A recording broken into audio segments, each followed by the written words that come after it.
한때 자산 규모로 재계순위 13번째까지 치고 올라간 거대 그룹이 있었습니다. 창업한 지 10년 남짓, 눈 깜짝할 사이에 조선과 해운, 기계와 에너지를 아우르는 종합그룹으로 몸집을 불린 신화의 주인공.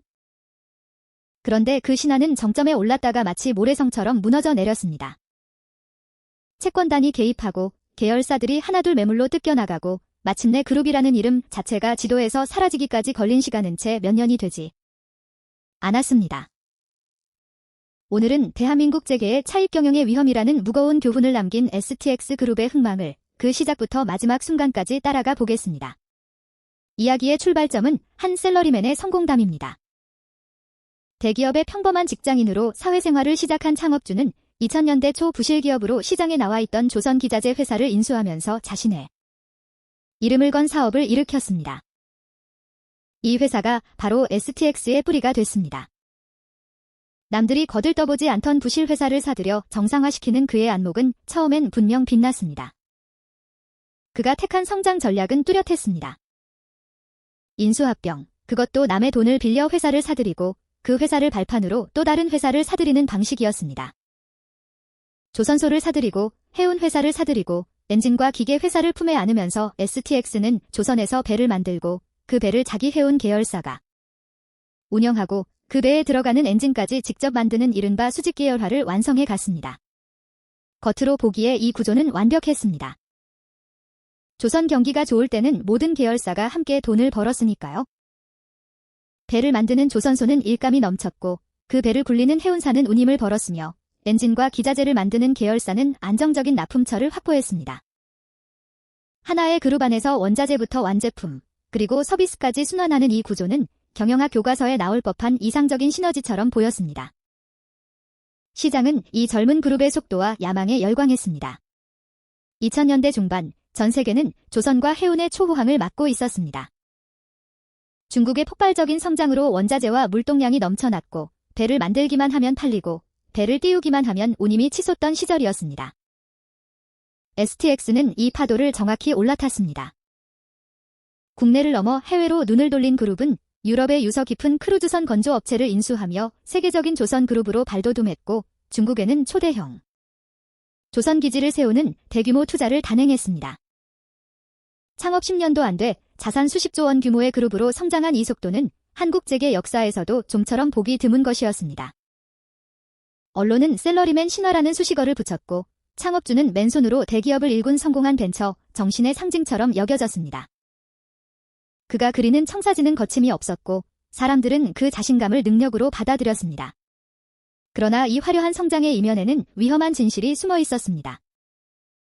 그 많은 인수와 투자의 재원 대부분이 자기 자본이 아니라 빚이었다는 사실입니다. 회사를 사기 위해 은행에서 돈을 빌리고 그 회사를 담보로 또 돈을 빌리고 그렇게 빌린 돈으로 다시 다른 회사를 사는 구조.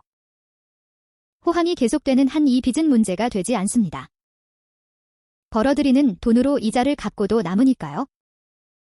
오히려 빚은 성장의 엔진처럼 보였습니다. 문제는 파도가 반대로 밀려올 때 시작됩니다. 지렛대는 방향이 바뀌는 순간 이익도 2배로 키우지만 손실도 2배로 키우는 무서운 도구로 돌변합니다. 그리고 그 파도는 곧 들이닥쳤습니다.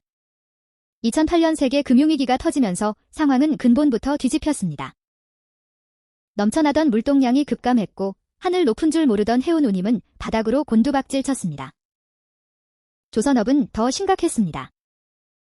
배를 주문했던 선주들이 잔금을 치르지 않고 계약을 파기하는 일이 속출했고 다 지어놓은 배가 인도되지 못한 채 조선소 앞바다에 발이 묶였습니다. STX가 야심차게 투자한 중국 조선기지는 일감이 끊겨 거대한 짐덩어리로 변했습니다. 여기서 수직계열화의 구조는 이제 정반대로 작동하기 시작했습니다. 호황기에 서로를 밀어올리던 계열사들이 불황기에는 서로를 끌어내리는 사슬이 된 겁니다. 조선이 무너지자 해운이 무너지고 해운이 무너지자 기계와 에너지가 함께 흔들리는 도미노 같은 연쇄 부실이 시작됐습니다. 한 계열사의 손실을 다른 계열사가 메우고 그 계열사가 다시 흔들리면 또 다른 계열사가 떠받치는 사이 그룹 전체의 부채는 감당할 수 없는 수준으로 불어났습니다. 여기서 잠시 왜 이 부실이 그토록 빠르게 걷잡을 수 없이 커졌는지를 짚어볼 필요가 있습니다. 조선업은 배 한 척을 짓는데 수년이 걸리고 그 사이 막대한 자금이 미리 투입되는 산업입니다. 배를 주문받으면 선수금을 일부 받고 나머지는 배를 인도할 때 받는데 그 오랜 건조 기간 동안 강제값이 오르고 인건비가 나가며 금융비용이 쌓입니다. 호황기에는 이 위험이 문제가 되지 않았습니다. 다 지으면 반드시 인도되고 잔금이 들어왔으니까요. 그런데 불황이 닥치자 계약을 맺었던 선주들이 배를 인수할 여력을 잃거나 아예 발을 뺐습니다.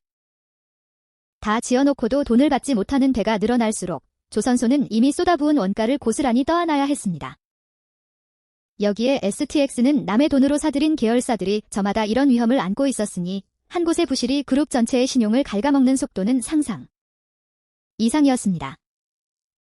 은행들이 자금 회수에 나서기 시작하자 유동성은 순식간에 말라붙었습니다. 버티던 그룹은 결국 손을 들었습니다. 자산을 팔고 유상증자를 하며 안간힘을 썼지만 시황이 회복되지 않는 한 및 빠진 독이었습니다. 2013년 주력 계열사들이 잇따라 자금난에 빠지면서 채권단의 자율협약과 법정관리를 신청하는 사태가 벌어졌습니다.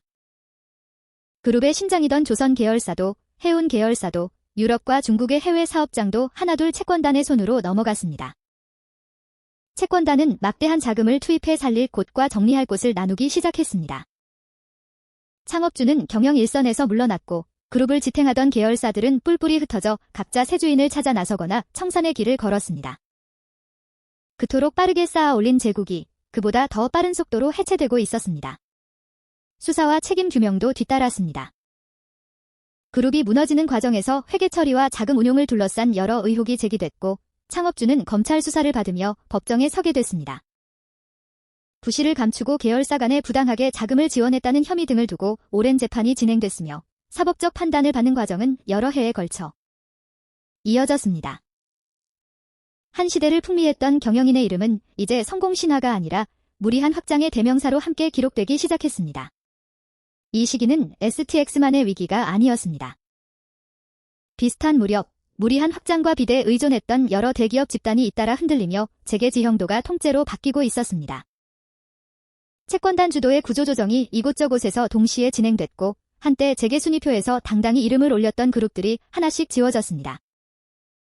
STX는 그 흐름의 한복판에 있던 상징적인 이름이었습니다. 짧은 시간에 가장 화려하게 떠올랐던 만큼 무너질 때의 낙차도 그만큼 컸기에 사람들은 이 그룹의 마지막을 오래 기억하게 됩니다. STX의 몰락은 단지 한 기업의 실패로 끝나지 않았습니다. 조선과 해운이라는 국가기관 산업 전반이 겪던 위기의 상징이었고 곧이어 이어질 다른 대기업들의 구조조정을 예고하는 신호탄이기도 했습니다. 협력업체 수백 곳이 함께 흔들렸고 조선소가 있던 지역 경제는 깊은 침체에 빠졌으며 수많은 노동자가 일자리를 잃었습니다. 그룹 하나가 무너질 때 그 충격은 오너 한 사람에게만 머물지 않고 그와 얽힌 수만 명의 삶으로 번진다는 사실을 STX의 마지막은 아프게 보여줬습니다. 빚을 지를 때 삼아 몸집을 키우는 성장이 얼마나 짜릿하면서도 위험한지, 그리고 호황의 파도가 영원할 것이라 믿는 순간 어떻게 배 전체가 뒤집히는지를 STX는 뼈아프게 증언합니다. 빠른 성장 그 자체가 죄는 아닙니다. 다만 그 성장을 떠받친 것이 실력인지 빚인지, 그리고 파도가 멈췄을 때도 버틸 수 있는 체력이 있는지를 끝내 묻지 않았다는 것이 문제였습니다. 남의 돈으로 쌓은 성은 결국 남의 손에 무너진다는 오래된 진리를 우리는 이 거대한 그룹의 짧고도 화려했던 일생에서 다시 한번 확인하게 됩니다.